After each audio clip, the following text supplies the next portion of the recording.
नमस्कार, KP news 24/7 में आपका स्वागत है। मैं अश्विनी आपके साथ। आइए एक नजर डालते हैं अब तक के मुख्य समाचार।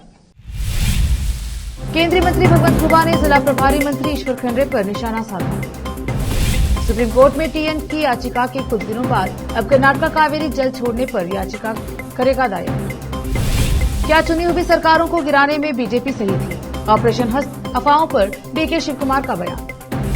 राजीव गांधी की 79वीं जयंती आज। लद्दाख पहुंचे राहुल गांधी ने पिता को दी श्रद्धांजलि। नेता बन गए हैं रघुराम राजन, किसी के इशारे पर कर रहे हैं हमला। केंद्रीय मंत्री अश्विनी वैष्णव का बड़ा बयान।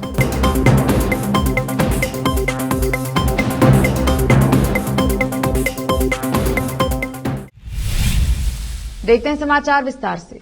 केंद्रीय प्रभारी मंत्री ईश्वर खंडरे ने यह कहकर एक बार फिर अपना अहम और अहंकारी व्यक्तित्व लोगों के सामने प्रदर्शित किया है, यह कहते हुए कि लोग हवा में आए हैं और हवा में जाएंगे। इस बयान पर केंद्रीय उर्वरक मंत्री भगवंत खुबा ने प्रतिक्रिया देते हुए कहा कि ईश्वर खंडरे, मैं आप जैसा नहीं हूं जो मेरे पिता और बड़े भाई द्वारा रखी गई राजनीतिक नींव पर पला बड़ा हूं और मैं उसका उत्तराधिकारी नहीं हूं।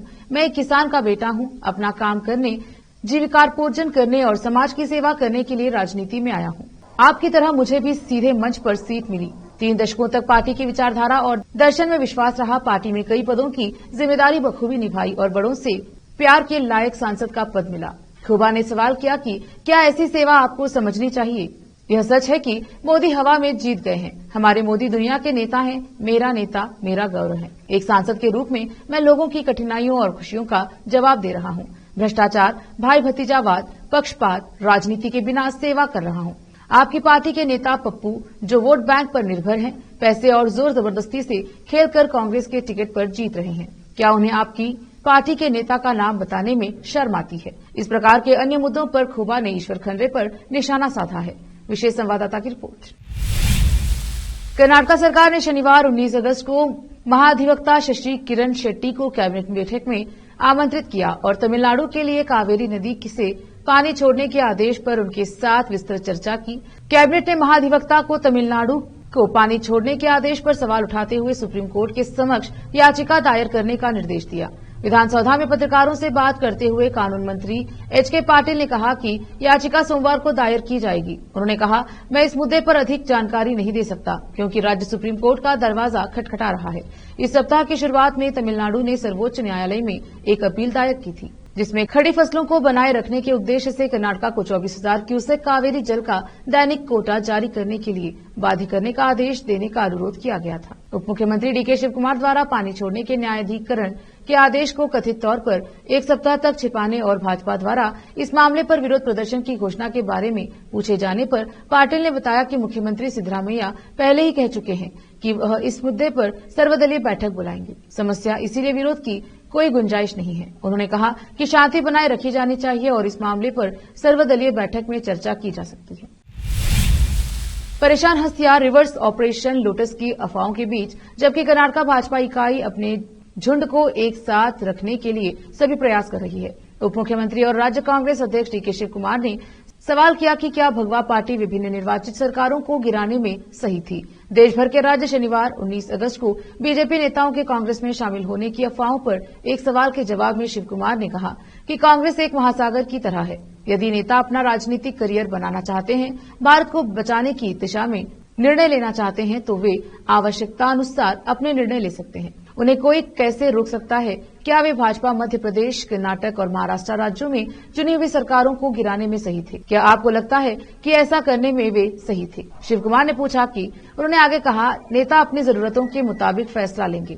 क्या मुझे यह बताने की जरूरत है कि मुझसे कौन मिलने आए थे और उन्होंने क्या बात? बीजेपी द्वारा 23 अगस्त को कर्नाटक कांग्रेस सरकार के खिलाफ विरोध प्रदर्शन करने पर शिव कुमार ने कहा, हम विरोध को ना नहीं कह सकते, लेकिन पहले उन्हें एक नेता चुनने दीजिए और फिर विरोध प्रदर्शन करने दीजिए।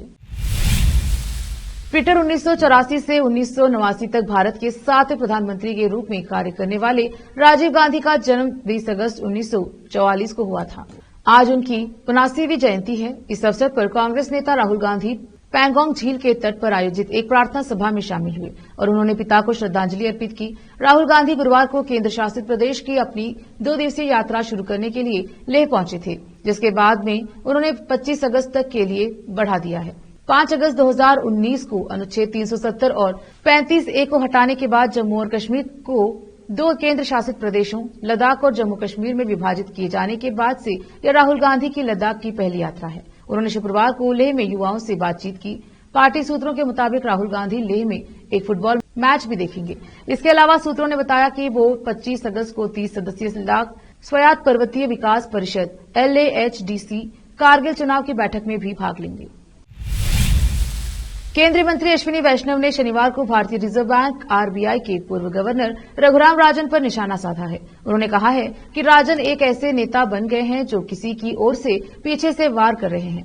वैष्णव की यह टिप्पणी राजन के एक कथित बयान पर आई है, जिसमें एक सवाल पर उन्होंने कहा था, Bharat production linked incentive PLI योजना के तहत मोबाइल फोन का निर्माण नहीं कर रहा, बल्कि केवल उन्हें असेंबल कर रहा है। अश्विनी वैष्णव ने कहा, जब अच्छे अर्थशास्त्री राजनीतिज्ञ बन जाते हैं तो वे अपनी आर्थिक समझ खो देते हैं। रघुराम राजन नेता बन गए हैं, अब उन्हें खुलकर सामने आना चाहिए, चुनाव लड़ना चाहिए, चुनाव कराना चाहिए और राजनीतिक गतिविधियों में भाग लेना चाहिए। पीछे से वार करना कोई अच्छी बात नहीं है। वह किसी और की ओर से ऐसा करने की कोशिश कर रहे हैं। रुकते हैं छोटे से ब्रेक के लिए, जल्द लौटेंगे ब्रेक के बाद। हिंदुस्तान के हर कोने में हम हैं मौजूद। 24 घंटे हालात पर गहरी नजर, खबरों से जुड़े चुपते सवालात और आपको दिखाता है धार्मिक, सामाजिक, राजनीतिक, लोकल और इंटरनेशनल न्यूज की सबसे बेहतर कवरेज, जो आपको रखती है हर पल बाखबर। देश और दुनिया भर की खबर के लिए देखते रहें KP News 24/7। ब्रेक के बाद स्वागत है आपका। देखते हैं आगे के समाचार। क्यारी शहर से 7 किलोमीटर दूर एक दुर्घटना हो गई है। इस दुर्घटना में भारतीय सेना के 9 जवानों की जान चली गई। ये दुर्घटना उनके वाहन के खाई में गिरने की वजह से हुआ है। घटना में एक अन्य सैनिक घायल है, जिसे इलाज के लिए अस्पताल ले जाया गया। लद्दाख के रक्षा अधिकारी ने ये जानकारी दी है। उन्होंने कहा कि सैनिक कारू गैरिसन से लेह के पास क्यारी की ओर बढ़ रहे थे। दुर्घटना में कई सैनिकों को चोट भी आई है। सेना के एक अधिकारी ने बताया कि वाहन शाम के 5:45 से 6 बजे तक के बीच क्यारी से 7 किलोमीटर पहले घाटी में गिर गया। उन्होंने कहा, एक ALS वाहन जो लेह से न्योमा की ओर एक काफिले के हिस्से के रूप में जा रहा था, लगभग 5:45 से 6 बजे तक शाम को क्यारी से 7 किलोमीटर पहले घाटी में गिर गया। वाहन में 10 कर्मी सवार थे, जिनमें से 9 की मृत्यु और एक घायल है। घायल कर्मी को अस्पताल ले जाया गया है। लेह के वरिष्ठ पुलिस अधीक्षक PD नित्या ने कहा कि सेना के वाहन में 10 जवान सवार थे और यह वाहन लेह से न्योमा की ओर जा रहा था। उन्होंने बताया कि रास्ते में गाड़ी के ड्राइवर ने वाहन पर अपना नियंत्रण खो दिया और वह खाई में गिर गया। पुलिस की एक टीम मौके पर पहुंची और सभी घायल सैनिकों को सेना की चिकित्सा इकाई ले जाया गया, जहां 8 कर्मियों को मृत घोषित कर दिया गया। उन्होंने कहा कि बाद में एक और जवान की मौत हो गई। अधिकारियों ने बताया कि एक अन्य जवान का उपचार चल रहा है और उसकी हालत गंभीर बताई गई है। यूपी के अयोध्या में राम मंदिर निर्माण का काम तेजी से हो रहा है। राम मंदिर की कंस्ट्रक्शन साइट की एक तस्वीर भी सामने आई है। इससे पहले यूपी के सीएम योगी आदित्यनाथ ने भी कहा था कि अयोध्या में चल रहे राम मंदिर के काम को निश्चित समय सीमा में पूरा करें। बता दें कि शनिवार 19 अगस्त को ही मुख्यमंत्री योगी आदित्यनाथ ने कहा था कि अयोध्या में जो भी निर्माण कार्य चल रहे हैं, उन्हें निश्चित समय सीमा के अंदर गुणवत्ता के साथ पूरा किया जाएगा। योगी ने कहा था कि आगामी दीपोत्सव को देखते हुए तैयारियां की जाए, जिससे अयोध्या आने वाले श्रद्धालुओं को बेहतर सुविधा मिले। मुख्यमंत्री ने सरयू होटल में अयोध्या में जारी विकास कार्यों की समीक्षा बैठक की। मंडलायुक्त, जिलाधिकारी, नगर आयुक्त आदि वरिष्ठ अधिकारियों के साथ अयोध्या में चल रहे निर्माण कार्यों की प्रगति की जानकारी उन्होंने ली, जिसमें छोटा सा विवरण मंडलायुक्त ने प्रस्तुत किया। मुख्यमंत्री ने कहा, जो भी निर्माण कार्य हो रहे हैं, उन्हें निश्चित समय सीमा के अंदर गुणवत्ता के साथ पूरा किया जाए। आगामी दीपोत्सव को देखते हुए तैयारियां की जाए, अयोध्या आने वाले श्रद्धालुओं को बेहतर सुविधा मिले। इससे पहले मुख्यमंत्री योगी आदित्यनाथ ने दिगंबर अखाड़े में पहुंचकर वहां के मंदिर में पूजा की और साकेतवासी परमहंस की प्रतिमा पर श्रद्धासुमन अर्पित किया। जमीयत उलेमाए हिंद के अध्यक्ष मौलाना महमूद असद मदनी के निमंत्रण पर देश के बुद्धिजीवियों, राजनीतिक और धार्मिक नेताओं की एक महत्वपूर्ण सभा का आयोजन किया गया था। वर्तमान स्थिति पर संवाद कार्यक्रम का आयोजन शनिवार को किया गया। इस कार्यक्रम का आयोजन नई दिल्ली के प्रधान कार्यालय के मदली हॉल में आयोजित की गई थी। इस प्रोग्राम में समाज के विभिन्न क्षेत्रों से जुड़ी हस्तियों, अर्थशास्त्रियों, सामाजिक कार्यकर्ताओं, विचारकों और प्रोफेसरों ने भाग लिया। सभा में देश के सामने मौजूद सांप्रदायिकता की चुनौती, सामाजिक ताने बाने के बिखराव और इसके रोकथाम के विभिन्न पहलुओं की समीक्षा की गई और जमीनी स्तर पर काम करने और संवाद की आवश्यकता पर सहमति व्यक्त की गई। इस दौरान सभी बुद्धिजीवियों ने माना कि सांप्रदायिकता इस देश के स्वभाव से मेल नहीं खाती है और न ही मातृभूमि के अधिकांश लोग ऐसी सोच के पक्षधर हैं। लेकिन ऐसा प्रतीत हो रहा है कि जो लोग सकारात्मक सोच के समर्थक हैं, उन्होंने या तो खामोशी की चादर ओढ़ ली है या उनकी बात समाज के अंतिम भाग तक नहीं पहुंच पा रही है। इस कारण लोग देश की सोशल डेमोग्राफी को बदल देना चाहते हैं या नफरत की दीवार खड़ी करके अपनी राष्ट्र विरोधी विचारधारा को सफल बनाना चाहते हैं। जाहिर तौर पर हावी होते नजर आ रहे हैं। हालांकि यह वास्तविकता नहीं है। इसीलिए समाज के बहुसंख्यक वर्ग को मौन रहने के बजाय कर्म क्षेत्र में आना होगा और भारत की महानता एवं उसके स्वाभाविक अस्तित्व को बचाने के लिए एकजुट एवं सर्वसम्मत लड़ाई लड़नी होगी। पाकिस्तान में एक बार फिर जबरदस्त आतंकवादी हमला हुआ है। यह हमला मजदूरों को लेकर जा रहे एक वाहन को निशाना बनाकर किया गया। आतंकियों ने वाहन को रॉकेट हमले से उड़ा दिया। इससे उसमें सवार ज्यादातर मजदूरों की मौत हो गई। अन्य घायलों को अस्पताल में भर्ती कराया गया है। यह आतंकी हमला पाकिस्तान के खैबर पख्तूनख्वा प्रांत के उत्तरी वजीरिस्तान जिले में हुआ है। इस आतंकवादी हमले में कम से कम 11 मजदूरों की मौत हो गई और 2 लोग घायल हुए। स्थानीय मीडिया की खबरों में रविवार को यह जानकारी दी गई है। आतंकियों ने शनिवार को शावाल तहसील के गुलमीर कोट के पास 16 मजदूरों को ले जा रहे एक वाहन को विस्फोट करके उड़ा दिया। खटक ने बताया कि एक निर्माणाधीन सरकारी इमारत में काम करने वाले कम से कम 11 मजदूरों की मौके पर ही मौत हो गई, जबकि 2 गंभीर रूप से घायल हो गए और 3 लापता हैं। अधिकारियों ने बताया कि ये मजदूर माकिन और वाना तहसील से ताल्लुक रखते थे। घायलों को पास के अस्पताल में ले जाया गया। उन्होंने बताया कि लापता श्रमिकों का पता लगाने का प्रयास किया जा रहा है।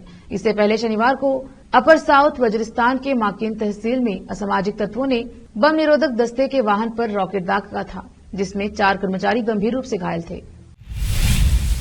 हवाई और कनाडा के जंगलों में लगी हफ्तों से भीषण आग बुझी भी नहीं कि इधर अमेरिका की राजधानी वाशिंगटन में भी भयानक आग लग गई है। यह आग पूर्वी वाशिंगटन के जंगलों में लगी है। इससे भारी नुकसान हुआ है। फायर विभाग आग पर काबू पाने की कोशिश कर रहा है। आग बुझाने के लिए हेलीकॉप्टर की भी मदद ली जा रही है, मगर अब तक काबू नहीं पाया जा सका। यह तेजी से जंगल से शहर की ओर बढ़ रही है। पूर्वी वाशिंगटन में जंगल में आग से एक व्यक्ति की मौत हो गई और कम से कम 185 ढांचे क्षतिग्रस्त हो गए हैं। आग के कारण कई दर्जन अन्य प्रतिष्ठानों के और जलने की खबर है। वाशिंगटन के आसमान में भीषण आग की लपेटें और धुआं उठता देखा जा रहा है। इससे सांस और दमे के रोगियों को भारी मुश्किल का सामना भी करना पड़ रहा है। आसपास के लोगों को कई मील दूर शिफ्ट किया गया है। अन्य लोगों को भी जल्द से जल्द इलाका छोड़ने की चेतावनी दी गई है। आग के कारण एक प्रमुख राजमार्ग बंद करना पड़ा। अधिकारियों ने शनिवार को यह जानकारी दी। प्राकृतिक संसाधन विभाग की प्रवक्ता इसाबेल होयगार्ड ने बताया कि स्पोकेन से लगभग 24 किलोमीटर दूर मेडिकल लेक शहर के पश्चिमी छोर पर शुक्रवार दोपहर आग की लपेटें उठनी शुरू हुई थी। इसके बाद आग ने विकराल रूप ले लिया और शनिवार को यह लगभग 38 वर्ग किलोमीटर में फैल गई। एक नजर फिल्मों के समाचारों पर। गदर 2 की छप्परफाड़ कमाई के बाद भी नीलाम हो रहा सनी देओल का घर, नहीं चुका पाए लोन। अब समाचार खेल जगत की। पाकिस्तान के एक और मैच पर बवाल, फिर वर्ल्ड कप शेड्यूल पर मंडराया खतरा। आखिर में समाचार बाजार की। यूपी बिहार वालों अब खूब खाओ सस्ते टमाटर, 10 रुपए और घट गए दाम। फिर से एक नजर आज की सुर्खियों पर। केंद्रीय मंत्री भगवंत खुबा ने जिला प्रभारी मंत्री ईश्वर खंडरे पर निशाना साधा। सुप्रीम कोर्ट में टीएन की याचिका के कुछ दिनों बाद अब कर्नाटक कावेरी जल छोड़ने पर याचिका करेगा दायर।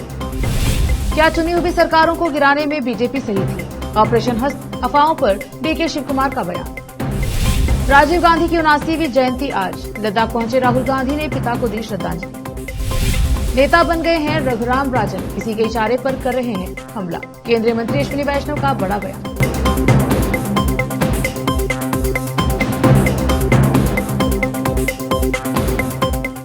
केपी न्यूज के बुलेटिन में आज इतना ही। देखते रहिए केपी न्यूज 24/7। धन्यवाद।